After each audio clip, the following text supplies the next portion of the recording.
Okay, so what we'll do here today is lay out the process for making trail signs with our router and template.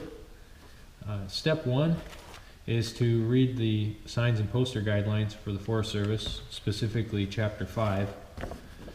This lays out the format in which we try to conform to as far as arrows, numbers, and trail names, abbreviations like TR for trail or BR for bridge. They're all in here. If you're not sure which arrows are to use or what kind of format to put them in, this has a lot of good examples of sign layout.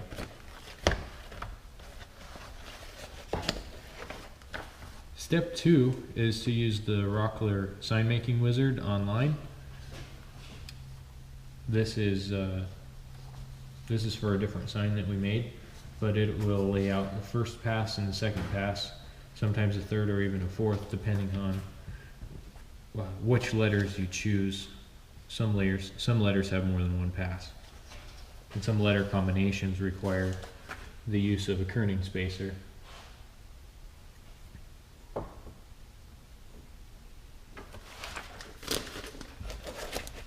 Okay, so once we know what we want to put on the sign, I'll generally start with like an 8-foot board, and we'll just pretend this is the far right side of that board. What we'll want is a margin of 2 inches on the end.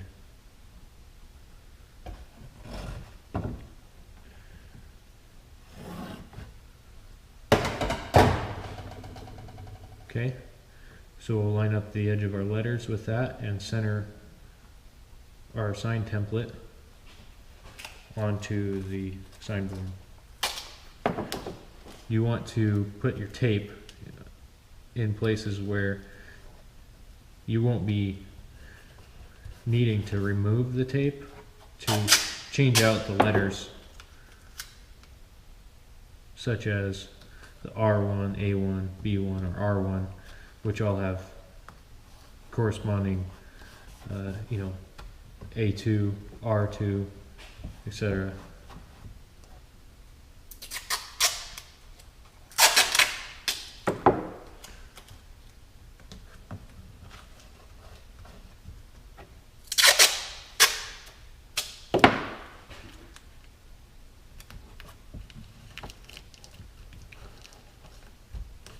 Okay. So once it's all laid out, then you can proceed to using the router and routering out the letters. Once you've got the first layer done, you can pop out the letters, and we'll exchange the A1 for an A2 and the R1 for an R2, and so on down the line according to the sign cut sheet. Okay, so the first thing that you want to do when you're setting up the router is set the depth. So on this we have our guide bushing in there, and what you want to do is loosen the depth setting screw, use the cam to unlock the guides, and set it on the workpiece, lower it down until the bit meets the wood.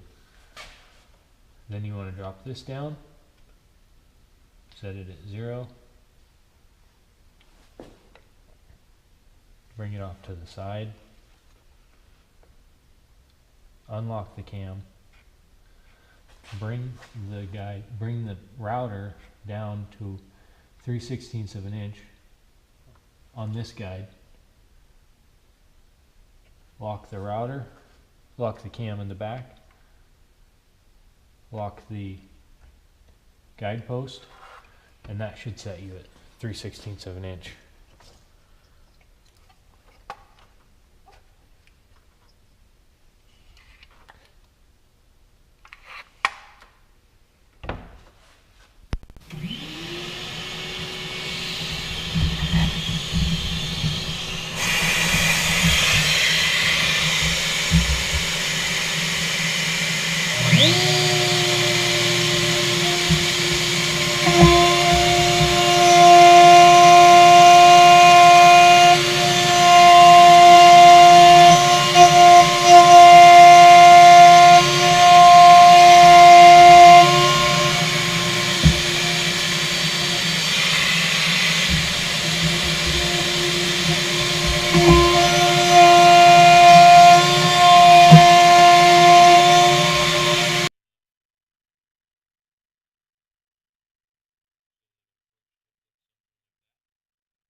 Okay, so after we've burned the letters in with a small jeweler's torch, what we're ready to do is take some sandpaper and go ahead and sand in the smaller letters, like the A and the B and the R, just the small parts in the middle of the letters.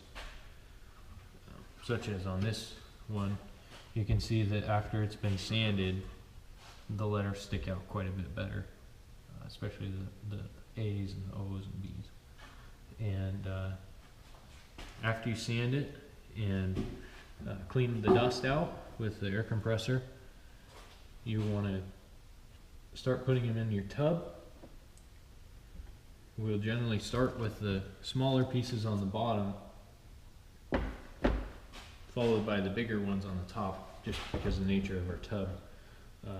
And once you get all of the wood in there, we'll fill it up with some oil-based stain. And you're going to want to make sure you have some weights around that you can put on top of your signs, because they will float in there. We usually use about 5 gallons of stain in the tub when we soak them overnight or 24 hours. Okay, after they've been soaking for overnight or 24 hours, we'll pull them out and set them up here so they can drip dry, and just let them dry for 15-20 minutes over the tub. And once you've done that, that's about all there is for the finishing of the sign. I'd like to talk about a few common errors that people make. Most of them are in the layout and lettering process, because there's a lot of small template pieces that if you miss a space or forget a kerning spacer, it can mess up your sign. So those parts are avoidable just by laying your sign out and then double checking and triple checking the layout against the sign cut sheet. And once you've routed it, just take your router off and make sure that you cut all of the letters that you laid out, because they're hard to see underneath the bottom plate of the router. Most of the layout problems can generally be solved by reading this book. There's just a lot of examples. There's even some measurements in the back that will help you measure out your margins to make it look like a very professional sign.